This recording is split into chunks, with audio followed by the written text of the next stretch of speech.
C'est le 11 mars. Mon nom est André Arthur. Bonjour tout le monde. Je pense pas qu'on va aller très loin aujourd'hui au sujet de Thetford-les-Mines, qui n'a pas eu le Hockeyville et qui va sans doute faire la grève du macaroni au fromage. Mais peut-être qu'au cours des prochains jours, on aura l'occasion d'en reparler. Le camping, c'est pour certains, comme pour moi, le baseball. Quand on est vraiment tanné de l'hiver qui s'éternise, on commence à magasiner une tente, un sleeping bag, un fanal, quelque chose.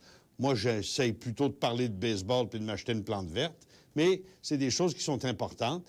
Le camping, puis à mesure que la crise économique frappe, peut-être bien qu'une tente, ça va être mieux qu'un motel. Et Richard Brunet nous parle des choses qui arrivent dans l'économie et dans les marchés boursiers, histoire de voir si dans sa boule de cristal, il y a quelque chose qui pourrait nous intéresser. Mais auparavant, les images de l'actualité.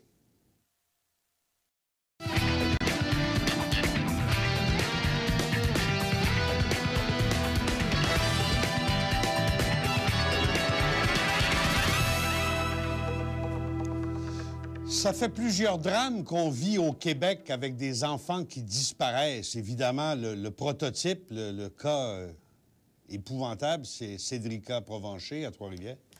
Et là, on vit dans les souffrances de la famille de David Fortin au Saguenay-Lac-Saint-Jean. Puis on a comme l'impression qu'on les retrouvera jamais. Et on commence à s'apercevoir que peut-être il y en a qui voudraient aider puis qui nuisent. Avez-vous remarqué que lorsque la télévision s'accapare de ce genre de dossier, les dossiers n'avancent plus? Dans les semaines qui suivent, les parents dénoncent la police en disant « ils ne travaillent pas bien, ils ne travaillent pas fort, ils ne travaillent pas adéquatement ». On reprend ça. Dans bien des cas, on se dit « ça ira pas nulle part ». Quand la télévision en général, la télévision en particulier, les médias en général, arrivent et s'emparent de Cédrica ou de David Fortin, ça met en action une partie de la population que moi j'appelle les cordes à linge.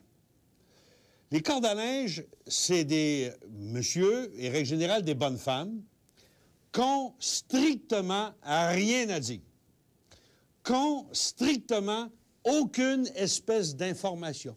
Ils n'ont pas vu Cédrica, ils n'ont pas vu David Fortin, ils ne sont pas sortis de leur maison, ils n'ont pas lu les journaux, mais ils pensent. Et là, ils voient quelqu'un, règle générale, celui qui fait ça le mieux, c'est Claude Poirier. Quelqu'un qui dit « On a besoin de votre aide pour trouver Cédrica ».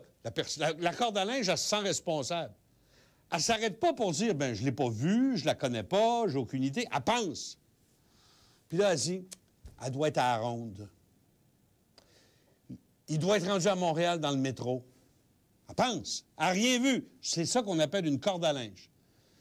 On a tous connu une belle-mère de ce genre-là à un moment donné. Et là, ils prennent le téléphone, ces gens-là, et ils appellent la ligne de Claude Poirier, ils appellent la police, ils appellent un média. Ils disent « Cédrica est à la ronde. » Ils l'ont pas vu. C'est une corde à linge. C'est pas quelqu'un qui a rencontré. Si quelqu'un avait rencontré Cédrica, il n'aurait pas téléphoné, il l'aurait pogné. Mais non, ça, c'est des cordes à linge. Et ces cordes à linge-là, qui sont des gens extrêmement stupides, sont en grand nombre dans une population. Population, c'est pas compliqué. Tu as la moitié d'innocents, tu as la moitié qui ne le sont pas. C'est 50-50. La moitié, là, c'est beaucoup, ça. Et lorsqu'ils se mettent à téléphoner en disant « Elle est à la ronde. Je l'ai vue dans le métro. » À ce moment-là, les policiers sont coincés. Comme même vous auriez 1000 policiers qui cherchent un enfant, si 999 d'entre eux répondent aux appels de corde à linge, parce que, mettez-vous à leur place, si quelqu'un appelle et dit « Elle est à la ronde », ils ne peuvent pas ne pas vérifier. Il faut qu'ils aillent à la ronde. Ils arrêtent toutes leurs recherches, ils arrêtent toute leur enquête, ils s'en vont à la ronde. Cédrica est à la ronde. Et plus on lance un appel au public de la façon qu'on le fait, plus on fait appel aux cordes à linge, plus les enquêtes sont submergées sous des informations, des tonnes d'informations dont aucune n'a de valeur, Mais chacune des informations se doit quand même d'être vérifiée. On comprend donc la réticence des policiers à demander l'aide du public. Les seules fois où le public peut faire quelque chose, c'est quand on cherche une voiture. Par exemple, l'alerte Amber aux États-Unis. Une voiture de tel modèle, tel numéro de plaque, avec à bord un monsieur, une madame, des enfants, et dernière vue dans telle direction, sur telle route. Ça, le public peut faire des miracles. Je me souviens, il y a plusieurs années, là, une histoire de meurtre, de disparition, puis on avait trouvé la voiture exactement dans une cour, près de Thetford Mines, justement, à Disraeli. Parce qu'on avait lancé l'appel au public. Parce qu'il y avait de quoi de précis à chercher. On cherchait une voiture avec tel numéro de plaque. Seul le public peut faire de quoi. Mais un enfant est disparu. Les gens qui appellent, Claude Poirier ou les autres, leur principal effet, c'est pas de trouver l'enfant, c'est de s'assurer qu'il ne sera jamais trouvé. C'est de s'assurer que les recherches policières et les enquêtes s'arrêtent dès là.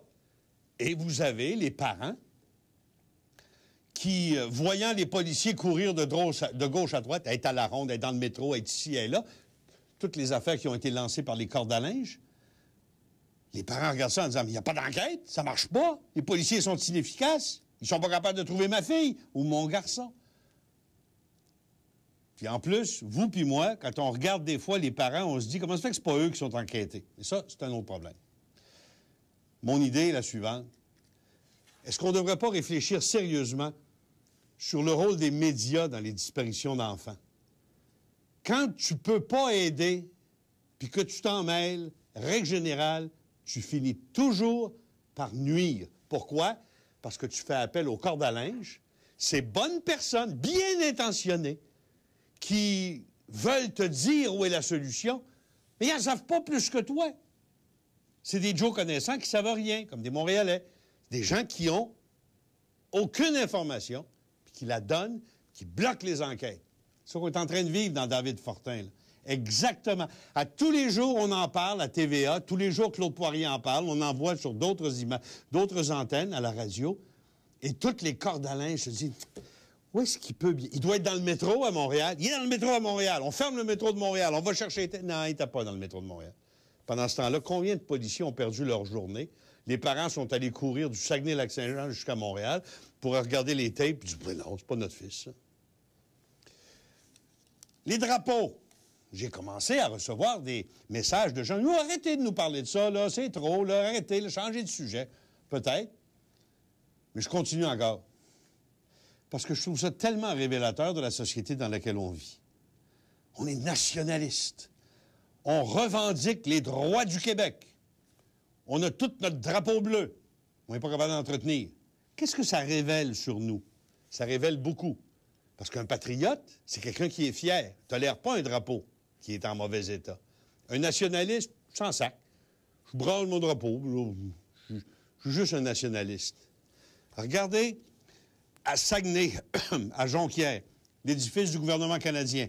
Service Canada, avez-vous vu le drapeau? Regardez cette belle fierté canadienne. Dans l'antre des nationalistes québécois, le Saguenay-Lac-Saint-Jean, où néanmoins 2 députés conservateurs fédéralistes ont été élus, Blackburn et Lebel, les fonctionnaires fédéraux sont même pas foutus de se trouver un drapeau du Canada qui a de l'allure. Ah va bien. À Saint-Ignace de Loyola, vous savez pas où c'est, ça, hein? C'est au bout de la route qui part de Berthierville et qui fait un traversier pour aller à Sorel. La Société des traversiers, qui est une corporation du gouvernement du Québec, fait fièrement flotter un drapeau déchiré, un torchon. Saint-Georges-de-Beauce, l'hôpital. Évidemment, maintenant, on appelle ça un centre hospitalier, comme si ça traitait mieux qu'un hôpital. Ils sont même pas capables de changer le drapeau. J'espère qu'au moins, ils vont changer les draps de lit. À Sherbrooke, l'école primaire Cœur Immaculé se fait un devoir d'enseigner à nos enfants les valeurs de fierté au sujet de notre société, mais pas au point de changer un drapeau. Quant au gouvernement du Québec, la CSST a son siège social de la rue Bourdage à Québec, jusqu'à côté du quartier Vanier. Voici le drapeau du Québec, qui est un torchon. Vous êtes tanné de m'entendre parler? Réglez le problème. Prenez le téléphone quand vous envoyez un, puis donnez-leur un commentaire. Là-dessus, la suite dans un instant.